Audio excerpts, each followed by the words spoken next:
যুবকেরা রঙে গেলে নতুন সাবাতায়, টাইট স্যুট পরে তাদের বসা বড় দায়। বাধ্য হয়ে স্যুটধারীরা দাঁড়িয়ে পেচ্ছাব করে, পেচ্ছাবের ছিটানি কিন্তু কয়েক জায়গায় পড়ে, পেচ্ছাবের ছিটানি কিন্তু কয়েক জায়গায় পড়ে। না অসুবিধা হয়েছে আপনার? গে অসুবিধা হয় না তো? কথাগুলো ভালো লাগছে কি লাগে না? হ্যাঁ, কথাগুলো বুঝার চেষ্টা করেন, আর যদি বুঝতে না পারেন তো বলবেন যে বুঝতে পারি না, নাকি? ওই একটা লোক দোকানে যা কইছে তোমার দোকানে যতটি মিষ্টি কামলাতে সবটি খেয়ে নেবো, তো দোকানদার কাছে খাইতে যদি না পারো তো কি হবে? যে খেতে না পারলে আর বোনকে দিয়ে দেবো। দোকানদার কাছে কাম হয়ে গেল তো মিষ্টি তার খাইতে পারবে না, ওর বোনকে পেলে কাম হয়ে যাবে, বিয়ে করে নেবো। কইছে খাও,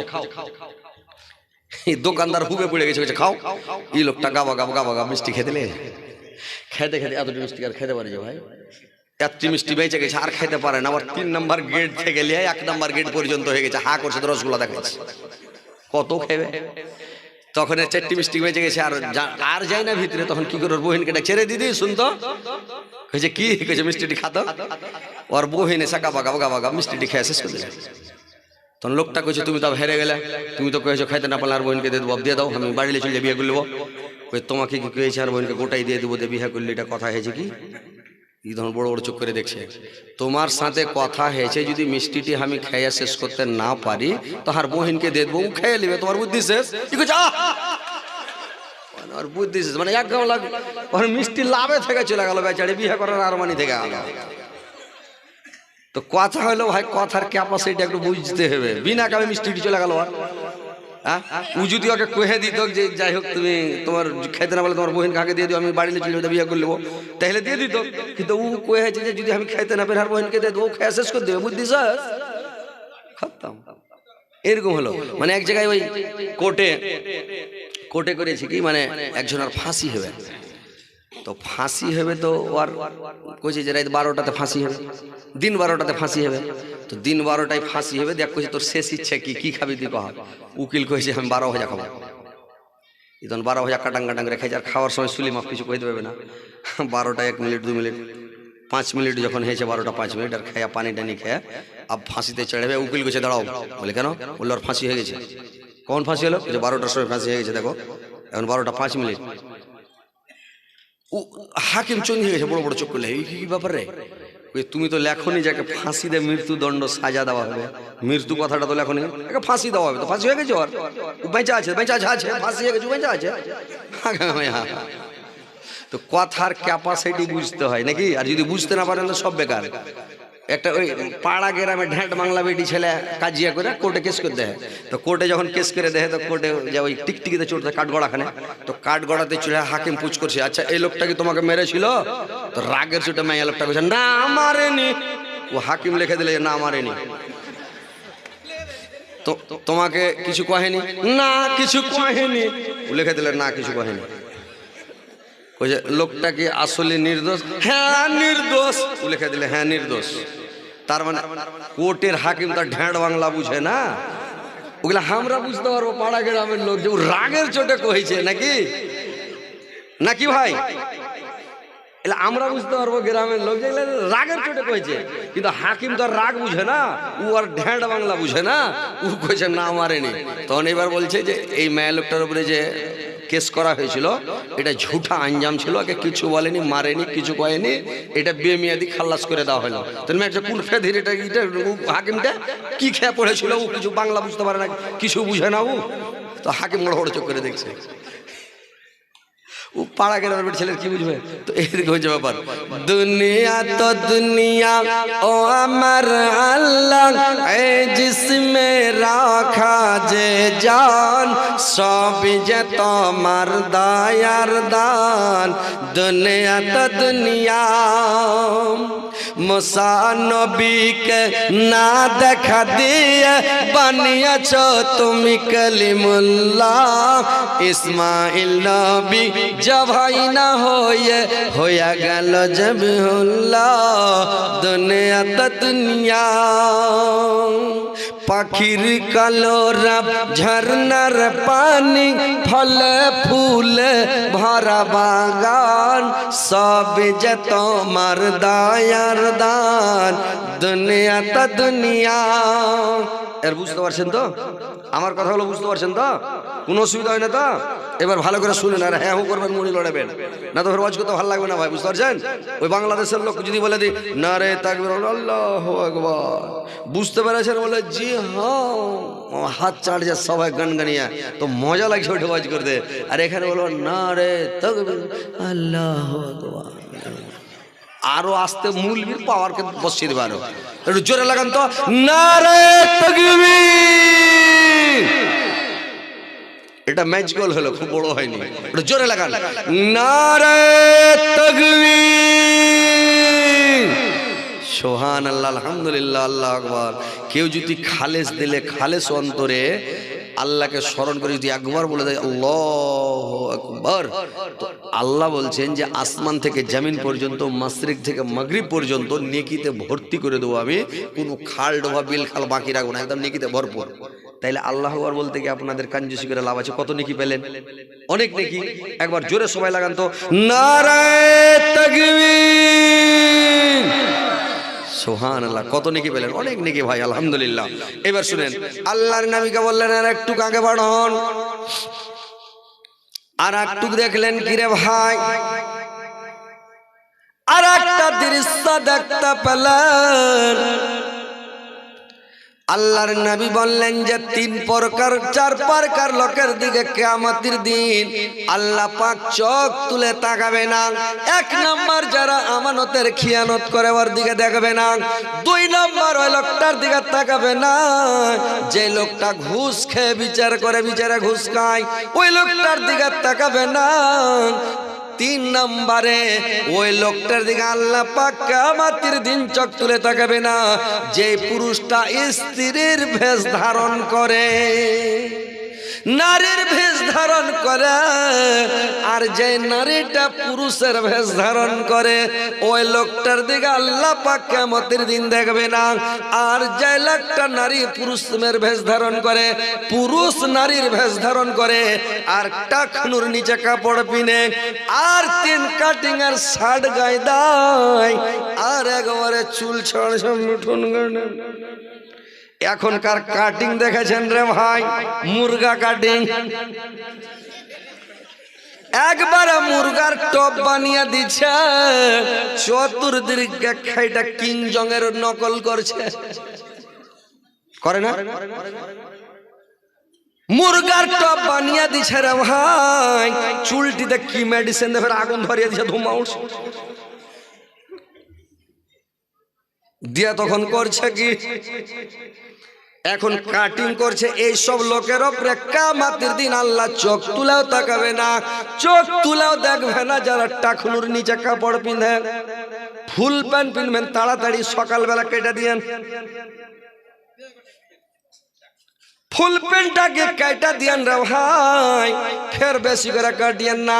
একটা লোক লইয়া ফুল প্যান্ট সিলালছে, ফুল প্যান্ট বড় হয়ে গেছে, মুলবির মুখে শুনেছে ফুল প্যান্ট কেটে টাকনু উদাম করতে হবে, আর বাড়ি এলিকে বলছে যে আমার তো টাইম নাই, রাতে জালসা করতে যাবো কালিয়া চক, একটা কাজ করিস তুই হার 4 আঙ্গুল মানে ফুল প্যান্টটা কেটে দিস তো, বলে যখন ফুরসত পাবো কেটে দেবো, তুমি যাও।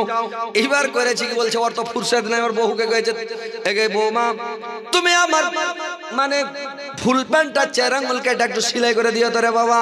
এবার বউকে ঠিক আছে বাবা, আমি যখন ফুরসত করে দিব। আর বেটিকে বলছাম, এরে বেটি তুই 4 আঙ্গুল ফুল প্যান্টটা কেটে দিস, কেটে দিয়ে তুই সেলাই করে তুই, আমি যাবো জালসা করতে কালিয়া চক 16 মাইল। এবার কি করেছে, ওর স্ত্রী যখন ফুরসত পেয়েছে আধ হাত কেটে সেলাই করে ছেড়ে দিয়েছে, ওর বহু করেছে যখন ফুরসত পেয়েছে ও আধ হাত কেটে ফের সেলাই মেরে দেয়। और बेटे যখন ফুরসত পেয়েছে ও তো কয়েছে আরে আব্বা কাটতে কয়েছে আধ হাত কেটে ও ফের সিলাই গেছে। এইবার যখন কাজ কাম সেরে ও যখন আর জালসা করতে যাবে, ফুল প্যান্ট যদি পিনছে তো ফুল প্যান্ট কেন হবে, আন্ডার প্যান্ট হবে, আধ হাত করে কাটতে কাটতে হাঁটুর কাছে চলে এসছে, বুঝতে পারছেন? তো ভাইরে আমার, টাকনুর নিচে কাপড় পিনবেন না, আর টাকনুর নিচে পিনতে হয় না। যুবকেরা রঙে গেলে নতুন সাবাতায়, টাইট স্যুট পরে তাদের বসা বড় দায়। বাধ্য হয়ে স্যুটধারীরা দাঁড়িয়ে পেচ্ছাব করে, পেচ্ছাবের ছিটানি কিন্তু কয়েক জায়গায় পড়ে, পেচ্ছাবের ছিটানি কিন্তু কয়েক জায়গায় পড়ে। কিছু কিছু জমিন পরে, কিছু তাদের গায়, কিছু কিছু ছুটে পড়ে জুতা ভিজে যায়। ঠক ঠকা মাটিতে দাঁড়িয়ে পেশাব করে দেখিয়েন, জুতা তো ভিজে যাবে, পালিশ করতে হবে না। আপনার পায়জামা ভিজে বরবাদ হয়ে যাবে, হাঁটুর কাছ থেকে ভিজে যাবে। যদি গিট্টির ওপরে সাহানের ওপরে পেশাব করেন, আপনার মাথার ওপরটা ফুরা যাবে। দাঁড়িয়া ভাই পেচ্ছাপ করিয়েন না, দাঁড়িয়া পেচ্ছাপ করতে হয় না। কিন্তু স্যুটওয়ালারা যারা ফুল প্যান্ট পিনে ওরা পয়সা পেশাব করতে পারে না, কি করবে? বাধ্য হয়ে স্যুটধারীরা দাঁড়িয়ে পেচ্ছাপ করে। পেচ্ছাবের ছিটানি কিন্তু কয়েক জায়গায় পড়ে, কিছু পরে জমিন পড়ে, কিছু তাদের গায়, কিছু কিছু ছুটে পড়ে জুতা ভিজে যায়। অনেক যুবক নামাজ ছাড়ে যায় ছুটেরই দায়, ধীরে ধীরে নামাজ ছাড়া অভ্যাস হয়ে যায়। অনেক যুবক ভোরের বেলা কোরআন পড়া ছেড়ে অর্ধেক গাল হাতে নবীর সুন্নাত জবাই করে। কেউ তো পুণ্য জবাই করে গুপকে উড়ান দেয়, কেউ তো ধুয়ে সাফ করে নারী সেজে যায়। নারী জাতির চেহারা সাদা, দেখতে লাগে ভালো, তাদের মতন কি নর হবে কেমন করে বলো? বেটা ছেলে যতই কামাই যে ভাই, বেটি ছেলের মতন কি হবে? আল্লাহ ওরাকে দাড়ি মোচ দেয়নি, ওইটা ওরকে সৌন্দর্য। আর আমাদের পুরুষ জাতির দাড়ি মোচ দিয়েছে, এটা হলো আমাদের সৌন্দর্য নাকি? মোচ কাড়া থাকো সিংহবাগের মতন করে খালি গুণ রেবেন, স্ত্রী খালি ডরে পালাবে, কাম খালি খালি মোচকে ভর গান আসবো নাকি ও আসে না। তাইলে আল্লাহ দাড়ি মোচ দিয়েছে আমাদেরকে, দাড়ি বাড়াও, নবীর সুন্নাত। কেন দাড়ি বাড়াবেন না? দাড়িকে বাড়াও, মোচকে কাটো। ইব্রাহিমের সুন্নাত কয়টা? ইব্রাহিমের সুন্নাত জানেন? আমাদের বংশের পিতা হযরত ইব্রাহিম আলাইহিস সালামের কয়টা সুন্নাত জানেন? মোচকে কেটে ছোট করো, দাড়িকে বাড়াও। মোচ কাটো একটা সুন্নাত, দাড়ি বাড়াও আর একটা সুন্নাত, দুটা। কুনিগুলোকে কেটে ভালো, কেউ বলছেন নখ কেটে ভালো, কুনি বলছি তো কইছে এটা শেরশাবাদী ভাটিয়া বক্তা। মানে নখগুলোকে কাটো, যারা লোক কুনি বড় করে থয় রে ভাই, কুনি কহেন না, লোক কইছেন আমরা কুনি, এই কুনিগুলোকে যারা বড় করে থয়, ওর জ্ঞান আছে পশুর মতন। কুকুর কোনোদিন কুনি কাটে না, বিলাই কুনি কাটে না, শিয়াল কোনোদিন কুনি কাটে না, কাউয়া, চিল, গিধনি, কোন পোক পাখালি জীব জন্তু জানোয়ারেরা কুনি কাটে না। কতগুলো মানুষকে দেখবেন কুড়ি আঙ্গুলের কুনিকে বড় করে রেখেছে। ওর ভিতরে জেনে নিবেন এর মধ্যে পশুর জ্ঞান আছে, পশুর জ্ঞান ওর মধ্যে কিছু আছে। তার মানে কুনি বড় করে কিনে রেখেছে। একটা লোকের বেড়ে নে মানে ওর মগজ বাহির করে বান্দরের মগজ হতে হলো। তো লোকটা মানুষ, কিন্তু ওই যে বান্দরের মগজ ভরেছে, ও মানুষের মধ্যে জালসা সুঝে তো বৈশা থাকতে ঝক্কে যাক কুদ্দা গাছে চড়েছে, বৈশা আছে আছে যে ধরিয়া বাঁশ ধরে লটকিছে। মানে ওই যে বান্দরের মগজ, বান্দর লাফিয়া সাধে না, তো ঝক্কে মেরে দিলে কুদ তুলপে গেল, মানে এরকম করছে। তো যারা কুনি বড় করে ও আর পশুর জ্ঞান আছে ওর ভিতরে, কুকুর শিয়ালের জ্ঞান ওর মধ্যে কিছু আছে। তো এই লেগে বলছে তুমি কুনিকে কাটো, বগলের চুলগুলোকে মানে ছিঁড়া ফেলো। মোচ টোচ গুলা দেখলে তা খুর ঠেকাবেন না রে ভাই, খুর ঠেকায়েন না। দাড়িকে কাটিয়েন না, মোচগুলাকে কেঁচি দিয়ে কাটেন, কেঁচি দিয়ে ডিজাইন করে ছোট করে রাখেন। যদি খুর ঠেকাবেন আপনার মাধ্যম শক্তি শেষ, টেম্পার খতম। আপনি দাড়িকে বাড়ান, হযরত ইব্রাহিমের সুন্নাত। খাতনা করা নবী ইব্রাহিমের সুন্নাত। 80 বছর বয়সে কাঠের উপরে থুইয়া কুড়ল দিয়া নিজের খাতনা নিজের দেহ কাচাঙ্গরা কেটে বুঝতে পারছেন? এটা ইব্রাহিম নবীর সুন্নাত। কেন? পবিত্র হওয়ার জন্য। এটা যেমন তেমন কথা নয়। লাভির নিচের চুলগুলোকে 40 দিনের মধ্যে সাফ করতে হবে, এটা ইব্রাহিমের সুন্নাত। তো ভাইরা আমার, এতগুলো সুন্নাত আর আপনি করছেন কি বেধর্মীর মতো কেটে দিয়া চুলগুলোকে দাড়িকে সবকে সাফ করে দিয়া একবারে মনে ভাবছেন যে আমি লড়কি মানে মেয়ে ছেলের মতো না থাকবো। কয়দিন থাকবেন ভাই? কোনো লাভ নাই। মেয়ে ছেলের পুরুষ হয়ে মহিলার বেশ ধারণ করবেন না। কতগুলো মানুষ চুল কাটছে মেয়ে ছেলের মতন করে বড় করে, কতগুলো মানুষ মেয়ে ছেলের নকল করছে রে ভাই। ফেয়ার লাভলি লাগাইছে, ফেস ওয়াশ লাগাইছে, কতগুলো বেটা ছেলে কানও ফোড়াইছে, কতগুলো বেটা ছেলেকে তো লিপস্টিকও লাগাইছে, লিপ জলও লাগাইছে। এরকম বেটা ছেলে পৃথিবীতে আছে। দেখেন ভাই, মরণ কালে মুসলমানি চেহারা থাকা চাই, কাফন পরার সময় দাড়ি গাজা বড় দায়। যখন কাফন পরাবে তখন কিন্তু আর দাড়ি বাড়াইবে না। যে অবস্থাতে আছেন ওই অবস্থাতে আপনার মাটি হবে। তো ভাই আমার, ওই অবস্থাতে আপনার দাড়ি মোচ কাটা বাড়াইবে না। তো দাড়ি মোচ কাটিয়েন না ভাই, দাড়ি মোচ ছেড়ে দেন। এটা হলো পুরুষ লোকের সৌন্দর্য। একবারে মোচ আর দাড়িকে ছেড়ে মানে মোচ কাটেন আর দাড়িকে বাড়ান, দাড়িকে একবারে বাড়িয়ে রাখেন, দাড়ি ছাড়েন। এটা সৌন্দর্য নাকি? আর সৌন্দর্যটাকে কেটে দিয়ে আপনি নষ্ট করছেন। আহা ভাইরে আমার, এবার আরো কত মানুষ দেখা, আরো তাদের দেখি আমি পিছুল কত, দূর থেকে দেখা লাগে বন মানুষের মতো। হিপি চুল রাখা মূলে যুক্তি কিছু নাই, আর সিনেমার ছবি দেখা শিক্ষারা পায়। ছিল না যা বলছে তেরে নাম কেটে দেন, একেবারে তেরে নাম কেটে দেন, এদিক কেটে দিলে এদিক কেটে বড় করে রেখা দেন। চুল ঝুঁকাছে তো খালি চুলের আগাল পিদা চুলে। তেরে নাম চুল কাটছে মানে ফিল্ম দেখা, ফিল্ম দেখে চুল কাটবেন না। বেধর্মীর অনুকরণ করবেন না। যার অনুকরণ করবেন বেধর্মীর, কিয়ামতের দিন আপনাকে বেধর্মীর যার অনুকরণ করবে ওর কাতারে আপনাকে উঠাবে।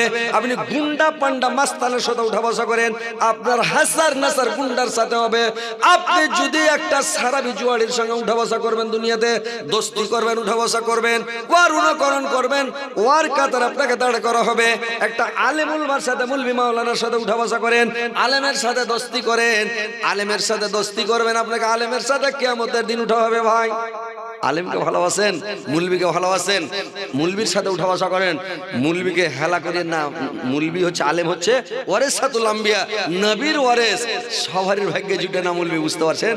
কতগুলা মেয়ে ছেলে দোয়া করছে, আল্লাহ মুলবি স্বামী দিও, পেয়েছে কি? কত KG 2.5 kilo 3 kilo 7 kilo 5 kilo খালি বাতাসা সাদকা করছে, তাও মুলবি পাই না। কথা হচ্ছে ভাই যে আলেম ইজ্জত করে, ওয়ারেসাতুল আম্বিয়া নবী। আলেমকে ভালোবাসা মানে নবীকে ভালোবাসা, আলেমের ইজ্জত করা মানে নবীর ইজ্জত করা, নবীকে ভালোবাসা মানে আল্লাহকে ভালোবাসা। তাইলে আপনি আলেমের ইজ্জত করেন, আলেমের সাথে উঠা বসা করেন। একটা গুন্ডার সাথে উঠা বসা করবেন, এটা যদি কামারের কাছে বসেন তো কামার ফাল পিটে না, লোহা পিটে না, হাইসা কেচে বানায় না, খুরপি বানায় না, ওখানে বসবেন, ধুমা চোখে লাগবে, চোখ খারাপ হবে, কাপড় ঘিন হবে, ফুনকি পড়বে, আপনার দামি শার্টটা নষ্ট হবে, দামি শার্টটা নষ্ট হয়ে ফুনকি পড়লে পুড়িয়ে যাবে, ওখানে ক্ষতি ক্ষতি লস। আর একটা আতরওয়ালার কাছে বসবেন, এটা আতর বাহির করছে এদিকে লাগাইছে, এটা আতর বাহির করছে এদিকে লাগাইছে, এটা এরকম না, এটা লাগাইলে এরকম, গোটা গতর মহিকা গেল, বাড়ির মালিক কাছে যাবেন একেবারে, ওরে বাপরে খুশি হয়ে যাবে, এত সেন ছুটছে, এত খুশবু। কিন্তু ভাইরা আমার, পৃথিবীর আলেম হচ্ছে মানে আতরওয়ালা, গুন্ডা মাস্তান এরা হচ্ছে কামার, ওর কাছে বসলে কোনো লাভ নাই। তো ভালো লোকের সাথে দোস্তি করেন, আলেমকে ভালোবাসেন, নবীর অনুকরণ করেন, নবীর অনুসরণ করেন।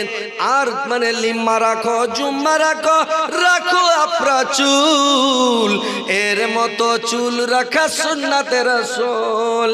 আরো অনেক মানুষ দেখা ধান্দা লেগে যায়, রং বিরঙের ছিটের জামা পুরুষ লোকের গায়, ববি ছিটের নুঙ্গি দেখি তাদের পরিধানে, আর গুল্লার নিচে আঙুল ছয়াক মাটির ওপর টানে। এরকম লোক নাই? তহমনকে লেথেড়া পুলিশ, এরকম লোক নাই? অনেক লোক আছে তহমনকে লেথেড়া লেথেড়া হাঁটছে। হেথা সেতা আসে যায় ঘোরা ফেরা কত, জমিন পরে কাশ পটা মলমূত্র যত, কিছু কিছু নুঙ্গির সাথে মিক্স হয়ে যায়, তবু তাদের ভালো লাগে, ঘৃণা কিছু নাই। গু গোবর ভরে যে, কাশ পটা ভরে যে, মুদ ভরে যোগে ঘৃণা লাগে না?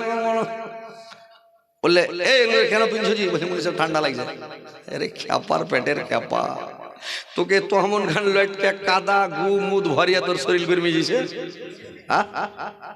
নবীর সুন্নাতের খেলাফ করছি কিয়ামতের দিন, এটা একেবারে ডাঁটের সাথে বলেছে যে আপনি চুরি করেন আল্লাহ তাও দেখবে আপনার দিকে, আপনি জেনা করেছেন তাও দেখবে, আপনি রোজা রাখেননি তাও দেখবে, নামাজ পড়েননি তাও দেখবে, আপনি অন্য কোনো গুনাহ করেছেন তাও দেখবে। কিন্তু যারা নুঙ্গি টাকনুর নিচে পিনবে, পায়ের কাট করে টাকনু কাট করে, বুঝতে পারছেন তো? তো যারা টাকনু ঢাকা পুরুষ লোক, তাহলে মাইয়া লোক উদাম করতে শুরু করবে। মেয়ে ছেলেকে টাকনু ঢেকে পিনতে হবে, আর বেটা ছেলেকে টাকনুটা উদাম করে পিনতে হবে, টাকনু ঢাকতে হবে না। তো জানে তোমার টাকনু, কিন্তু এখন দুনিয়াতে এটা অন্যরকম হয়ে গেছে। মেয়ে ছেলে এখান থেকে ফুল প্যান্ট পিনছে, এমন করে মানে ফুল প্যান্ট পিনছে রে ভাই, ওর পায়ের সাদা পেটিটা দেখে লোকের মাথা খারাপ নাকি। ওরা পিনছে টাকনু উদাম করে, আর বেটা ছেলে করেছে কি লেছিড়া, গুল্লার নিচে জুতার তলে 4 আঙ্গুল ঢুকে আছে। এগুলা উল্টা চলে না, হাদিসের খেলাফ। স্ত্রী লোককে করতে হবে কি ঢাকতে হবে, তো ওরা করেছে উদাম, আর বেটা ছেলেকে উদাম করতে হবে তো এরা দেশে ঢেকে, মনে ওর খবরে রাগ করে ঢেকেছে নাকি আল্লাহ জানে। তো কথা হচ্ছে যে আল্লাহ যে টাকনুর নিচে কাপড় পিনবে, আল্লাহ ওর দিকে দেখবে না, তাকাইবে না। তুই চিল্লা, খুব গ্যাংরা, খুব চিল্লা, তুই দেখবে না আল্লাহ। তার মানে এটা ঢাটের সাথে বলে খবর আল্লাহ দেখবেই না যারা টাকনুর নিচে কাপড় পিনছেন। তো ইনশাআল্লাহ টাকনুর উপরে কাপড় উঠাবেন তো, বলেন ইনশাআল্লাহ। দেখেন ভাই, একটু ফুল প্যান্ট কেটে দিবেন। কেউ বলেছে আব্দুর রাজ্জাকের কাছে ফতোয়া গেছিল, আব্দুর রাজ্জাক বিন ইউসুফের কাছে ফতোয়া। ও বলছে যে ফুল প্যান্টটাকে উঠিয়ে 2 মিনিট লিয়ে নামাজ পড়ি তো হবে? ও বলছে হবে না, তোমার ফুল প্যান্টও সিজদা করবে। শার্টকে উল্টে নামাজ পড়লে হবে? বল না, শার্টও উল্টে দেবে না, শার্টকে ছেড়ে দেন।